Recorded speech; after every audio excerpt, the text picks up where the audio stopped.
Are you struggling to rank up on Kings Canyon? And maybe one of the reasons for that is because of your weapon choices. So today I'm going to tell you guys what the best weapons to be using are, and most importantly why. Hey, how's it going? I hope you're having a fantastic day. Welcome back to the channel. If you're new here, I'm Dominate, and again, welcome to the channel. I post every other day to help you become an Apex legend, so if that is something that you are interested in, so make sure you go down below and drop a sub. Now today I actually have you guys the top 5 best weapons to be using on Kings Canyon ranked. This is taken from my weapons tier list, which I do every single season. And instead from going from D tier all the way to S tier, I'm sticking with the S tier and I'm going with the top 5 best weapons there and going into more detail. But if you do want to know what the best weapons are to be using in Apex Legends Season 12, then make sure you watch this video on screen now. And if you want to watch the best weapons to be using in ranked, then make sure you watch this video now. Just before we get started, I just want to say thank you guys so much for 1.5k subs. We're actually 1.52 right now, which is insane. We're getting so close to 2,000. Thank you guys so much for your support. So, starting us off, our number 5 spot will be everyone's favourite R301. The R301 is basically the beam of the game. Every single game that has been ever made has a beam weapon. It's the starter weapon that everyone uses, and that's because it has minimum recoil, does a lower damage, so it's very easy to use. And in this case, in Apex Legends, it's the R301. And understandably, it's still good to this day. Every single person who's watching this video right now will have used the R301 and most likely will use the R301 on a daily basis. There's no one out there who hates the R301 because there's no reason to. It's good in every single aspect. It's not overpowered either. It's not underpowered. It's just right. So the reason why the R301 is so good for ranked is because 1, it's light ammo. And the reason why I specified this is because light ammo is the most common type of ammo there is in the game. So that means if you're running something like an R301, you gotta be fine 1 ammo.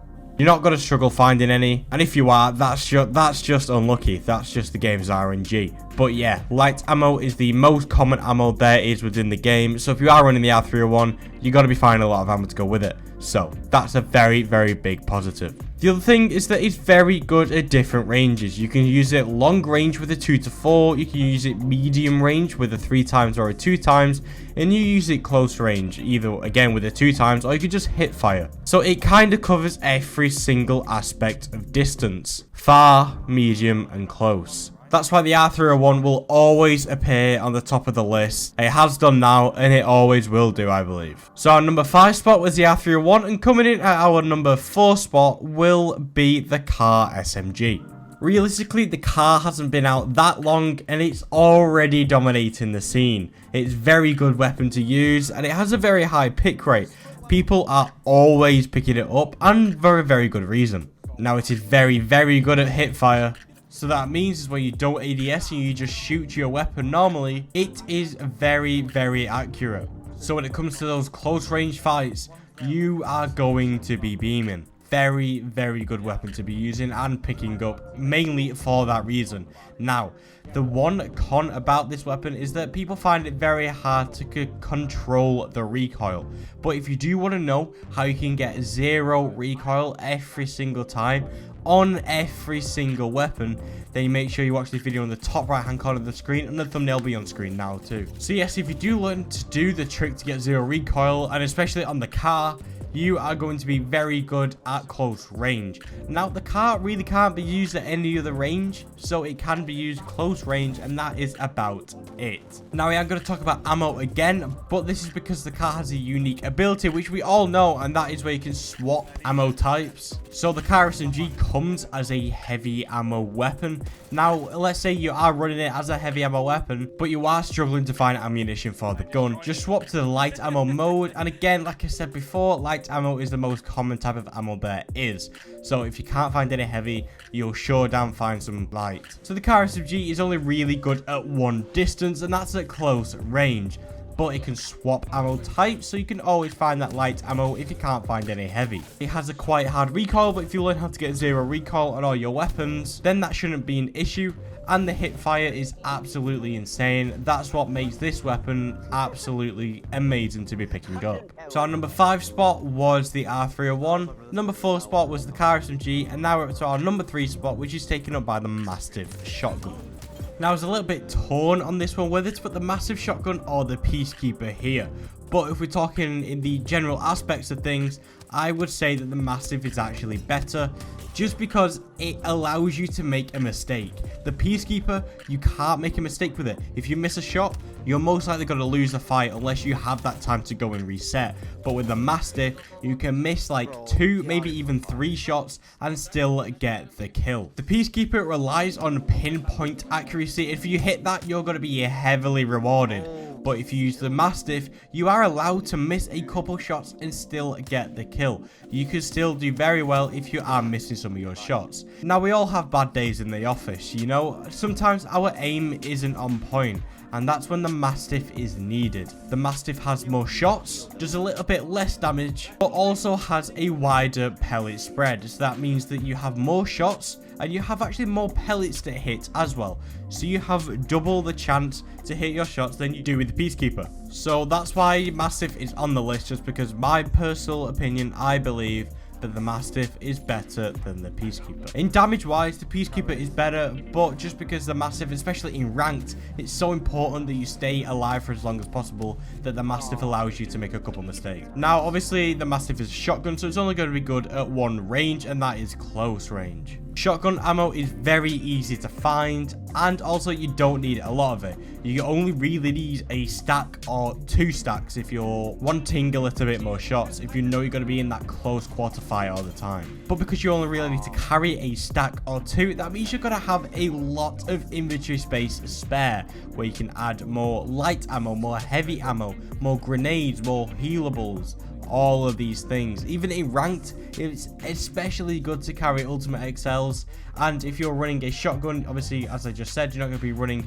that much shotgun ammo in your inventory, so you can carry a few of those. So the Mastiff allows you to be good at close range. It allows you to carry more things that you need, like healables and stuff like that. It also allows you to reset, make a couple mistakes too, and not be punished as hard for it. So that was number 3 spot, and that was our Mastiff. And coming in at our number 2 spot will be the Wingman. Now, I know I just said with the Peacekeeper that I didn't pick that to be in the list because it takes pinpoint accuracy, but obviously the Wingman does.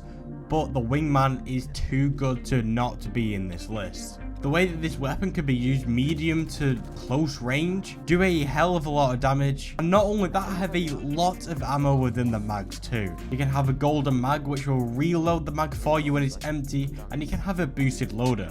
If you shoot the weapon down to 3 bullets and reload, you'll have 11 bullets in your mag. A Wingman can literally 3-4 shot someone. If you've got 11 shots in your mag, you can nearly wipe out a whole team with just the Wingman. It does so much damage, it's so accurate, and obviously it being a pistol, it has a little bit of a kickback, but it doesn't have recoil as bad as the other weapons. The fire rate is pretty decent too. Everything about the Wingman is insane. The only thing I would say about it is, again, that it takes pinpoint accuracy. If you don't have that pinpoint accuracy, well, first of all, you can watch this video on the top right hand corner of your screen now, or you could just use a different weapon, but I would strongly advise you trying to get good at the Wingman. It is very good and it has a high skill gap. So if you're good with the Wingman and you come across anyone with any weapon, you are gonna come out on top just because of how good this weapon is. So the Wingman can be used at medium to close range. It has a lot of ammo and does a lot of damage. It's heavy ammo too, which isn't as common as light ammo, but it is the second most common ammo in the game, alongside shotgun shells. So yeah,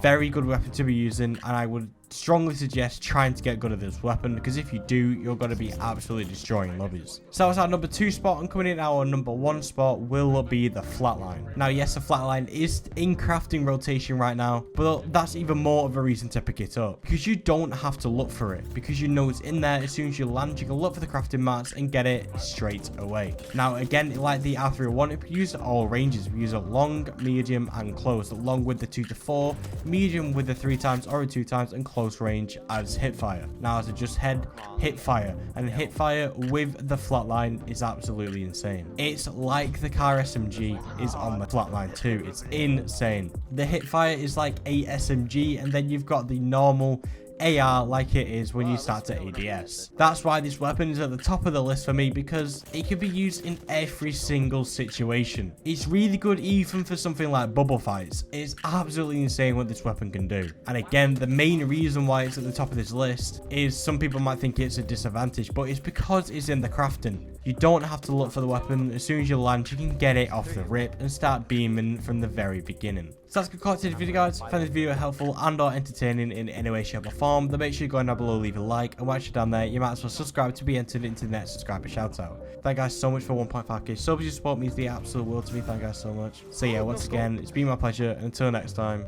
keep dominating, legends.